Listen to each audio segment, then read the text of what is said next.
अब देश में इलेक्शंस की वजह से कितनी हलचल मची हुई है हम सभी जानते हैं और आए दिन पॉलिटिक्स में धर्म राजनीति भी साफ झलक रही है। पर मामले काफी इंटेंस हो जाते हैं जब इन सब के लिए एक इंसान को टारगेट किया जाए। कुछ ऐसा ही बीते दिनों से देखने को मिल रहा है जब फॉर्मर सीजेआई डीवाई चंद्रचूड़ को दो बातों की वजह से फटकार मिली है। जहां हमारे एक वीडियो में हम आपको बताएंगे कि कैसे महाराष्ट्र इलेक्शंस में बीजेपी की जीत के पीछे फॉर्मर सीजेआई डीवाई चंद्रचूड़ का हाथ कहा जा रहा है। वहीं एक दूसरी तरफ यूपी के संभाल एरिया में उनकी वजह से ही 5 मुसलमानों की मौत हुई है। क्या इन केसेस में सच में फॉर्मर सीजेआई की गलती है, इसका फैसला आप लीजिए। पर पहले समझते हैं कि संभाल में एक्चुअली क्या हुआ है जिसकी वजह से फॉर्मर सीजेआई को बैकलैश मिल रही है। कल की बात करें तो उत्तर प्रदेश के संभाल शहर में एक ऐसी घटना हुई जिसने देश को झंझोर कर रख दिया है। शाही जामा मस्जिद पर कोर्ट ऑर्डर्ड सर्वे के खिलाफ प्रोटेस्ट कर रहे लोगों पर यूपी पुलिस ने फायर खोला। इस घटना में कम से कम 5 मुस्लिम्स की जान गई है। इस पूरे मामले को स्टेट स्पॉन्सर्ड किलिंग कहा जा रहा है।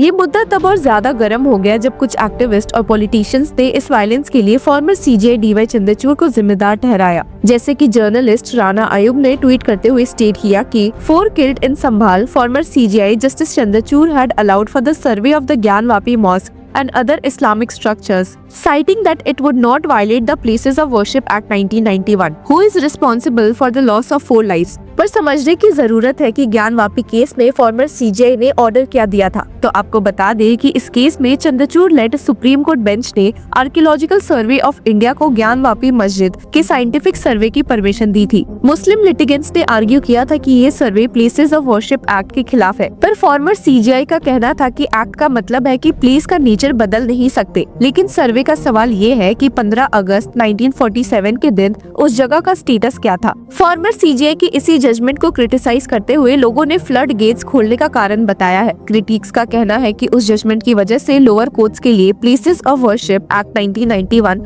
का बाईपास करना आसान हो गया है और ये हिंदुत्व एजेंडा को सपोर्ट करता है। इंटरेस्टिंगली जब संभाल में हुए डेथ्स के बारे में एएनआई द्वारा फॉर्मर सीजेआई चंद्रचूड़ से पूछा गया तो उन्होंने जवाब में क्या कहा है, सुन लेते हैं। What happened in Uttar Pradesh with the mosque survey and the violence that happened later. There are legal stalwarts who have said that this is because of what happened with the Ayodhya judgment. There's a bearing that happens, like it may not, but then judges will get affected, won't they? Obviously, judges across the spectrum have to understand that they are here to decide in terms of the law. And if there is a particular law which they have to apply, then they have to apply that law. And if there is an error on the part of a judge, that's capable of correction by a higher court.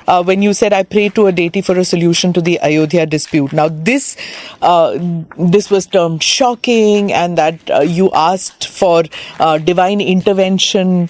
I derive a great deal of comfort and solace from being a person who practices my faith. Your ability to do justice in court and in terms of the constitution, the law, does not depend on whether you are an atheist. So he says the reality of India is that the opposition taken upon themselves to do the task of the media and the judiciary also. People should not presume that the judiciary should be performing the role of the opposition in parliament or the state legislatures. Is there political pressure on the Supreme Court? No. ये right wing जज है, ये left wing जज है। This is how people talk. कहने वाले कहते हैं। अब इसके साथ समझ लेते हैं कि प्लेसेस ऑफ वर्शिप एक्ट 1991 क्या है। ये एक्ट बनाया गया था बबरी मस्जिद डिमोलिशन के बाद कम्युनल हार्मनी बनाए रखने के लिए।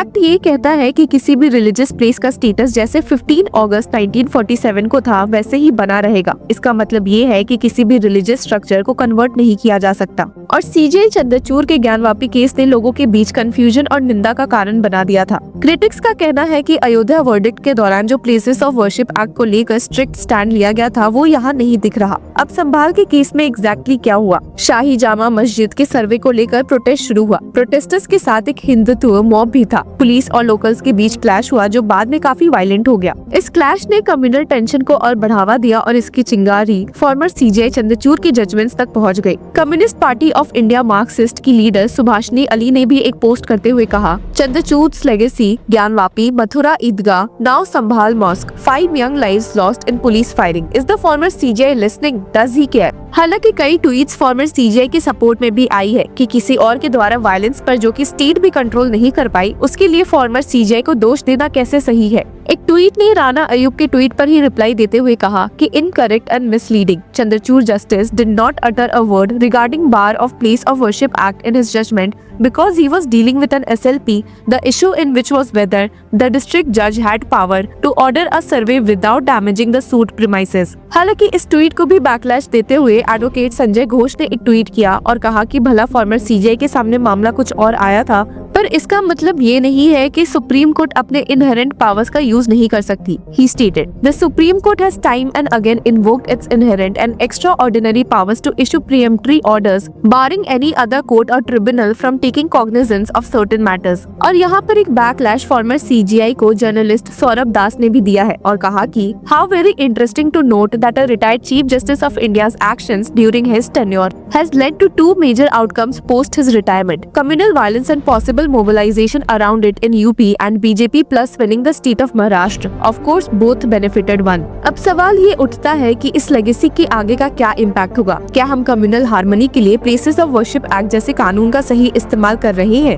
और क्या जुडिशरी का काम कम्युनल फोर्सेस को न्यूट्रलाइज करने का नहीं है। ये एक कॉम्प्लेक्स और इमोशनल टॉपिक है। एक तरफ है जुडिशरी की अकाउंटेबिलिटी और दूसरी तरफ है कम्युनल हार्मनी बनाए रखने की जिम्मेदारी। संभाल की घटना सिर्फ एक वार्निंग है कि हमें अपने इंस्टीट्यूशंस और उनके डिसीजंस को कैसे देखना चाहिए, पर क्या ये फेयर है कि संभाल में हुई हिंसा के लिए फॉर्मर सीजीआई डीवाई चंद्रचूड़ को ब्लेम किया जाए। एक जज का काम होता है कानून की व्याख्या करना और कॉन्स्टिट्यूशनल प्रिंसिपल्स के बेसिस पर डिसीजंस लेना। ज्ञानवापी और दूसरे केसेस में उनके डिसीजंस लॉ और फैक्ट्स पर बेस्ड थे, लेकिन ये भी सच है कि उनके कुछ जजमेंट्स ने सेंसिटिव इश्यूज को दोबारा हाईलाइट किया है, जिसकी वजह से लोअर कोर्ट्स में ऐसे केसेस पर एक्शन लेना इजियर हो गया है। तो सवाल ये है कि क्या ऐसे वायलेंस और टेंशंस का पूरा ब्लेम जुडिशरी पर डालना सही है, या इसका असली रूट कॉज पॉलिटिकल और एडमिनिस्ट्रेटिव पॉलिसीज में है। आपका क्या ओपिनियन है? क्या आपको लगता है कि फॉर्मर सीजीआई चंद्रचूड़ की जजमेंट्स कम्युनल हार्मनी को अफेक्ट कर रही है? कमेंट्स में अपने व्यूज शेयर करें और इस डिस्कशन को आगे बढ़ाएं। Until then, keep following law Chakra. AIB crack करना है, लेकिन कैसे करें स्मार्ट स्टडी और इफेक्टिव स्ट्रैटेजीज का यूज? नो स्ट्रेस, हम लेकर आए हैं आपके लिए एक अल्टीमेट सॉल्यूशन। लॉ चक्रा के साथ आपको मिलेगा टॉप नॉच टिप्स और proven techniques specially for AIB और advocate on record Nishant Verma के इनवैल्यूएबल इनसाइट्स के साथ 30 नवंबर को ज्वाइन करिए हमारे एक्सक्लूसिव वेबिनार में, जहां आपको मिलेगा ओपन बुक एग्जाम का सही तरीका और वो सब कुछ जो आपके AIB प्रिपरेशन को बूस्ट करेगा। हर क्वेश्चन का जवाब, लाइव इंटरैक्शन और एक्सपर्ट से अपने डाउट्स क्लियर करने का एक मौका। AIB टफ तो जरूर है, लेकिन राइट गाइडेंस के साथ ये अचीवेबल है। 30 नवंबर हमें ज्वाइन करिए और अपने सपने को एक और स्टेप अपने करीब लाइए। Register now.